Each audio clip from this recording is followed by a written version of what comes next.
Hi, today, um, 2018. Um, anyway, this video is about me and Rhianna and what had happened. As I told you all, I was a kidnapped child and ended up in East.ST.Louis. That was like, my destination. Had been there. I had been there for a while. Other agents knew where I was at after a while. Me acquiring and own businesses and making moves was things that I did on my own. That was one. Um, but the thing is this, I'm going to share something with you all, what happened to me. When I told you about how I first got there, I wouldn't eat no food, I wouldn't want to take no bath, and they was cutting my hair. Well, Aunt Anthea was cutting my hair. She's related to the singer named Trey Songz. And but I didn't know him then. But anyway, so it was just basically me and B. Me was in an empty room and end up meeting a couple of people. They was coming by there and so forth. Okay, let's go ahead and finish. I'll go ahead and go forth with this. During a particular time, it was somebody named Cheryl that lived in a home with us. She's also involved in the kidnapping of my son, Daenerys Williams. 1-800-LOUIS had been seeking additional information. Other people was also involved was Barack Obama. Yes, Barack Obama. Okay. He was doing a lot of things he had no business doing. Steve Wilco them had already been investigating the case even before I had went up there to the courthouse in 1995. Okay, in Belleville, Illinois, St. Clair County Courthouse.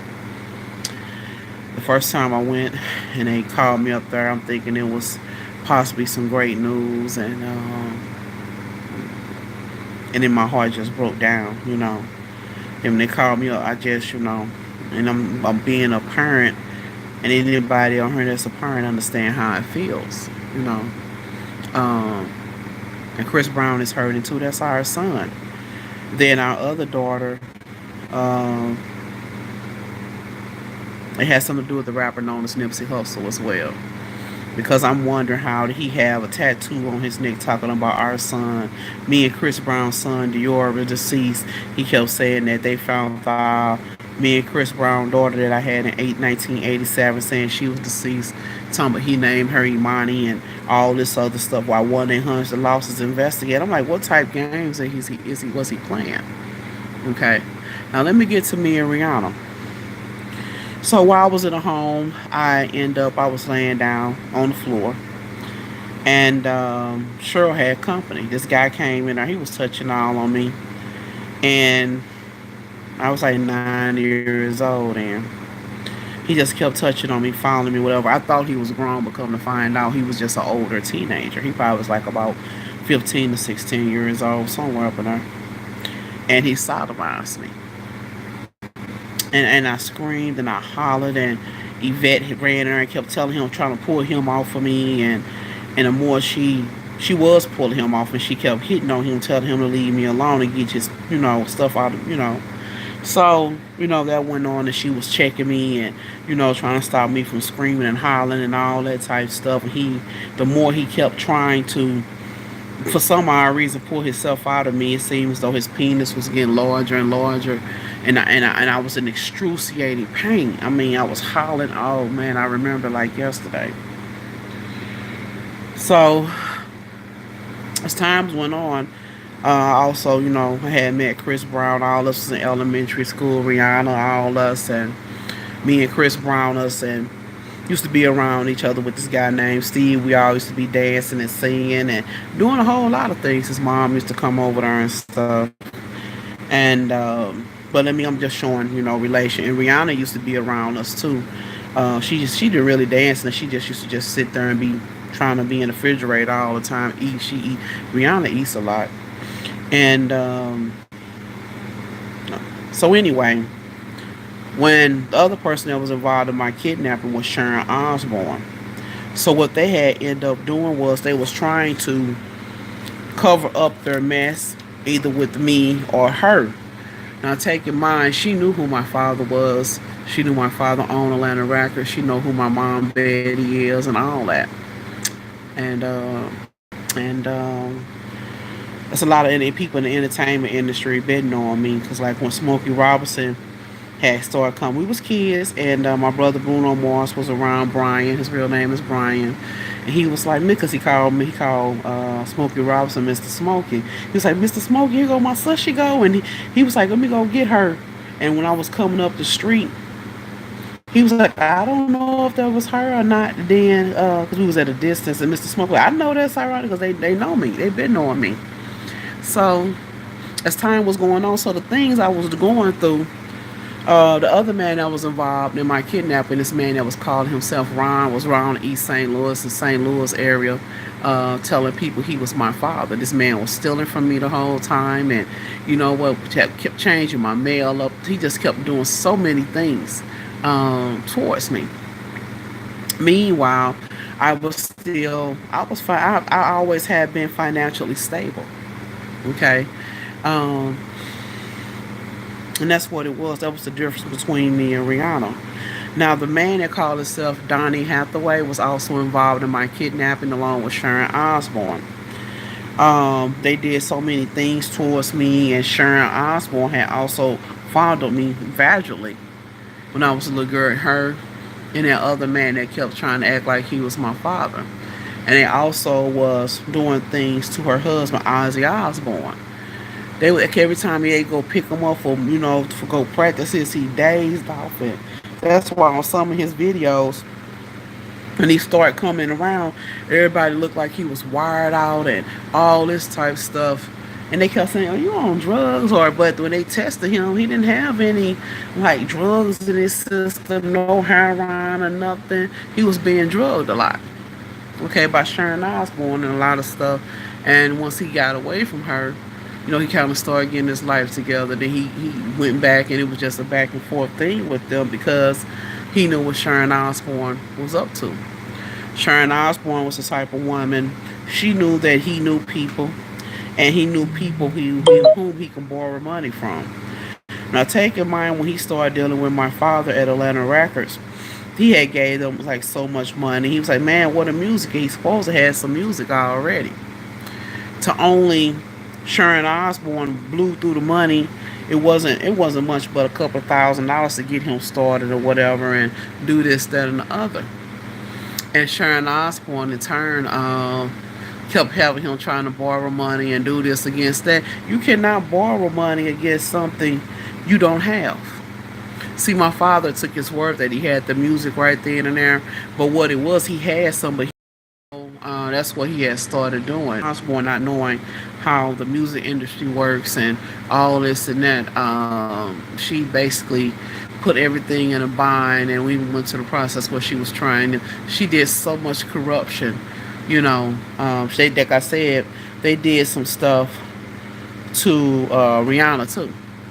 Okay, and had Rhianna, she got messed over more sexually than I did from Sharon Osbourne, okay? And that man that was trying to act like he was my father.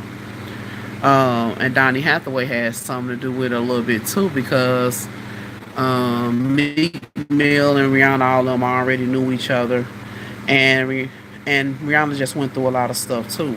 So when I went through things, they made things kind of even harder on her, sexually, you being damaged and so forth. I went through a lot too. Um, but the thing is these things did occur. This stuff had already been known. Sharon Osbourne supposed to have been locked up, but she kept trying to play games and do all this other stuff. Now, when all the other stuff was going on, Chris Brown mom Joyce, she knew who my mom was, and she knew Sharon Osbourne them and so forth like that. And what made her start realize it was some stuff that happened, and Sharon Osbourne fed off into what was going on and continued to hype things up. Okay, she didn't care about the situation nor the consequences. when all the time she was leaving her own children at home unattended, didn't really provide for them like she should have, and she did a lot of neglectful things towards her own two children. Okay, it was trying to blame fault on everybody else. That was Sharon Osbourne. So when they had called themselves following me, fondling me, and doing all that stuff vaginally to me when I was a little girl, Sharon Osbourne kept trying to say it was Joyce did that. When Joyce found out what they had kidnapped me, and she was nowhere around them, and she kept finding out and being so extra nosy that she herself ended up coming to East St. Louis. Okay, East St. Louis, Illinois. Now this is another thing. Sharon, okay, Joyce, Chris Brown mom used to be a Playboy bunny. Okay, y'all know about Hugh Hefner. Hugh knew my daddy because my dad knew Hugh Hefner. And a lot of other people know Hugh Hefner, okay? He's known for what he is. And so when Hugh Hefner came around and was checking on me, he knew who I am. He knew who I was, too. He even used my car and everything. And he's a good guy. I'm talking about because he had a limo drivers and all that. And I really wasn't going too much anywhere but to work and so forth. And he used to be like, well. Okay, so I let him keep my car for a couple of days, and he'll pay me, when he came in town. So that's the type of stuff, that what was going on. And Hugh Hefner just didn't understand why I kept staying around the area. Then even he found out about me and Chris Brown, other two. He was like, "Where your boys at?" So he was talking about Dior and little Chris and them. He was like, "Okay," and this. He was just checking on everything. He was like, "Let's go." Because he know I have a mansion, I have this, I have that. And I was like, but my other two babies, we got to find out everything that's going on and this, that, and the other. And we was telling him how, and I cried. And he was telling me to quit crying because he was mad. Not mad because I was crying. He was mad about the situation. And him and that man, Ryan, got into it. The one that kept trying to act like he was my father in East St. Louis. And he took Ryan, the man they called Ryan took off and ran. And then the other man that was being around him, he was a white gentleman, nice clean cut. And he used to be telling Ryan, what the hell are you doing? He used to bust him out all the time. All the time. And he was letting Hugh Hefner know what was going on too. And that was the situation. Okay. So until while I'm going through all this, I told Chris Brown, which is my husband, I told him go to work, go do this. Um, but as time was going on, I was ready to go too, and everything was picking up, and I was gonna go ahead and go to California where home is at for me, and that's basically what happened. A lot of entertainers was wondering what in the world is going on and why those people have yet to be arrested. The world, are we fending for ourselves for real just enough to make society go on? You know, People were predicting when things had went so bad about all these kidnappings and all this other stuff was going on, and that's when they was coming up with the Atlantic child murders, and come to find out a lot of them were just kidnapped, and those was not the actual kids that was dead. It was other people kids dead, and people had them switched other people babies out, and it was just went on and on and on. You know.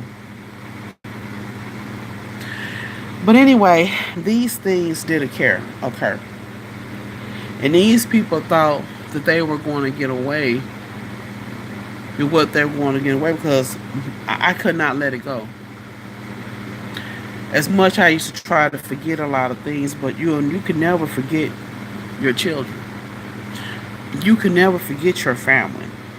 And even though I don't care how mad you be at them, or especially when you love them, and I said, be like, God, take the pain away. But I don't ever want to forget the things that caused me pain. You know? So, with that, And everybody already have an idea what was going on. Like the man Donnie Hathaway, the woman that kept saying she was Roberta Flack, the lady kept saying she was down on them, and these songs that those women were singing were actually my mom's voice on those recordings. Those women were lip singing, and Aretha Franklin was lip singing, and the list went on and on. Even when they showed the video on YouTube, and I had talked to that pastor, he didn't know that Aretha Franklin was going to go that far. She was never in a choir. She really didn't attend that church, let alone really went to church. And they had that song and that recording of my mom, and they just did that. He said they played the thing, act like they was playing the instruments, and told her to lip sing. They told her to lip sing my mom's song, but they had no idea she was going to continue on with her lip singing and so forth like that. They said they was just trying to raise a little money in church, to pay the bills and do little stuff, up in the church, and that's what had happened. But she continued on. They kept telling her to stop. But anyway, I'm gonna end it here. The year is 2018. Let me see. What's today? 26. What's that? Today? 20. What's today? 29th, 30th, or something like that. Not even quite sure. Yeah, but the year is 2018. Any of you all, I know, probably didn't know, but you can check out a lot of things on social media. On Twitter, my Twitter page is I_am Shonda. On Instagram is LaShonda Former, owner of Disney, the owner of Atlantic Records.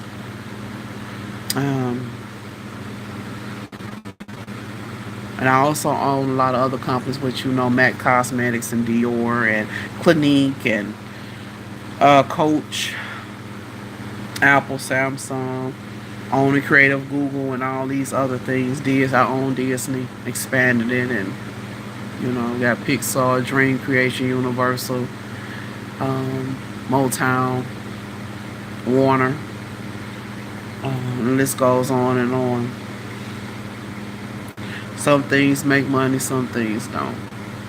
Because y'all get to use social media for free. But when it first started, we had the charge to try to succumb people, because people need money to make things run, and you have to pay people, But if we do start back doing it again, it's just going to be $1 a month for social media. As you know, if you have any children want to get on social media, once you put their correct birthday in, they cannot go forward with their page unless if they're under 18, they will have to have a parent or guardian or someone to submit debit card or credit card confirming that they know that child has a social media page, to make sure that they will never be that way they will not be contacted by any adults or anybody that's pretending to be a child. Now, we had find out some people are pretending to be children. It's easy to find too. Okay. But I'll talk to you all later. Bye.